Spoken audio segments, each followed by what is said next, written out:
Hi అండి. ఇవాళ మా ఇంట్లో ఊతప్పం చేస్తున్నాను. ఇంకా చూడండి, దీని మీద ఎలా కలర్ఫుల్గా ఉందో. దోశ రెడీ అయిపోయింది ఆల్రెడీ.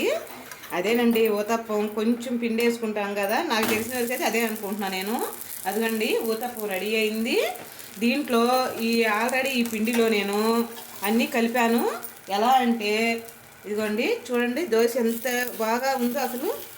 సూపర్గా ఉంటుంది అసలు. ఇదిగోండి, దీంట్లో జీలకర్ర, మనం ఇంట్లో నల్లకారం అని అంటారు చూడండి, నల్లకారం పైన చల్లుకుంటే అస్సలు ఈ ఊతప్పంలో ఉంటుంది వేరే లెవెల్.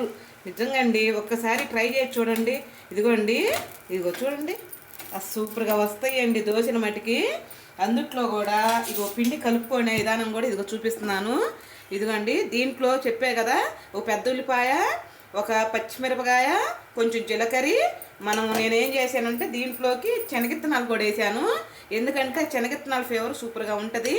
కొంచెం శనగిత్తనాలు కూడా వేస్తే పిల్లలు కూడా వాటితో పాటు తినేస్తారు, ఇబ్బంది అయితే లేదు.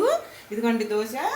దీంట్లో నేను దోశ వేసుకునే విధానం బట్టి కూడా ఉంటుంది. ఒకటండి, అసలు ఇంక చెప్పేది మాటల్లో లేదండి, ఇంకా తింటమే ఆలస్యం. నిజంగా అంత బాగుంటుంది, మాటలతో చెప్పేది కాదండి ఇది. సూపర్గా ఉంటుంది. ఆల్రెడీ మీకు దోశ పోసుకొని ఉంటారు కాబట్టి ఇవాళ మీ ఇంట్లో ఏం టిఫిను కామెంట్ చేయండి. మా ఇంట్లో ఇవాళ టిఫిను దోశ ఒక్కటేనండి. ఊతప్పంలాగా పోస్తున్నాను, అదే దోశ అంటాను. పిల్లలు మళ్ళీ ఊతప్పం అంటే తింటారు, లావుగా ఉంటుంది కదండి, అందుకని ఇష్టపడరు అని చెప్పి అమ్మ దోశ పోస్తున్నానమ్మా, అమ్మ దోశ పోస్తున్నానమ్మా అని చెబుతున్నాను. ఇదిగోండి, దీని మీద కొంచెం జీలకర్ర పాసలు అది అలా అలా అలా అలా అలా చల్లుకోవటమేను. అదిగోండి, కొంచెం జీలకర్ర పాసలు చల్లుకుంటే అసలు ఆ టేస్ట్ వేరుగా ఉంటుందండి. అంటే ఇది బాగా ఆయిల్లో బాగా ఏగుతుంది కదా, పంటి కింద పడినప్పుడు ఆ ఫ్లేవరు మంచి స్మెల్ వస్తూ ఉంటుంది. కానీ అల్లము తిన్నోళ్ళు, ఎవరన్నా అల్లం ముక్కలు తినకుండా ఉండేవాళ్ళు ఉంటుంది కదండి, అల్లం కొంతమంది ఇష్టపడరు కదా, అందుకని చెప్పి అల్లాన్ని బాగా బాగా దంచుకొని ఆ రసం అనేది దాంట్లో పిండుకుంటే చాలు. పిండిలో అసలు ఆ ఫ్లేవర్ నెంబర్ వన్గా ఉంటుంది. ఇంకా పొద్దుగుకులు అదే దోశ పోసుకొని తిందాం, ఒక దోశ అయితే ఏమైంది అనుకుంటాం. మన ఇంట్లో ఒక దోశ కన్నా ఎక్కువ తినమండి మేము.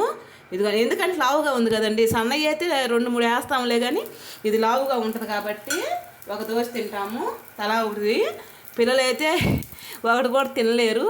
అది చూడండి, దీన్ని మూత పెట్టేసి ఆవిరి మీద మొగ్గనియ్యాలి. ఇదిగోండి, అసలు పిండి కూడా ఇదిగో దీంట్లో అల్లం వేసిన ఫ్లేవర్ వలన ఏమో తెలియదు, కానీ తింటుంటే కమ్మగా ఉంటుందండి.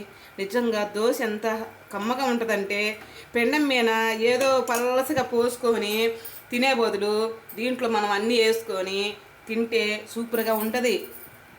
ఇదిగోండి, మళ్ళీ ఏరో దోశ కూడా రెడీ అయిపోయింది. అది చూడండి, ఆయిల్ కొంచెం వేసాను, కానీ పక్కన అమ్మితే అలా ఉంటుంది, కానీ ఆయిల్ కొంచెం వేసాను. అదిగోండి,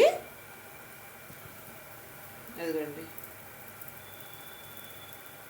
మీ ఇంట్లో ఇవాళ ఏం టిఫిన్ కామెంట్ చేయండి. మా ఇంట్లో టిఫిను ఊతప్పం.